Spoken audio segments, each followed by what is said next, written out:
Welcome to flavourful time. இன்றைக்கி கத்திரிக்காய் வறுவல் செய்கிறதுக்கு காஞ்ச மல்லி, வரமிளகா, ஜீரகம் மூணையும் போட்டு வறுத்து உரமாக எடுத்து வச்சுக்கலாம்.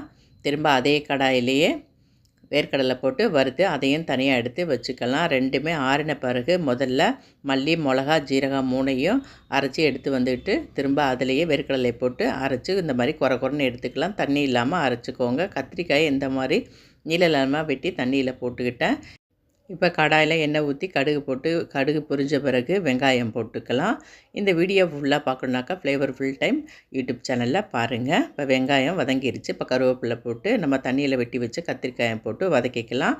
இப்போ இதில் மஞ்சத்தூள் போட்டுக்கலாம். மஞ்சத்தூள் போட்டு நல்லா பரட்டி விடுங்க. இப்போ தேவையான அளவுக்கு உப்பு போட்டு நல்லா மூடி வச்சு வேக விடுங்க. நல்லா வெந்த பிறகு தண்ணி எதுவும் நீங்கள் விட தேவையில்லை. இப்போது ட்ரை ரோஸ்ட் பண்ணி எடுத்து வச்சுருந்தா அந்த பொடியும் போட்டு கிண்டி விட்டு இறக்கி விடுங்க. அவ்வளோதாங்க, சூப்பரான கத்திரிக்காய் வறுவல் ரெடி.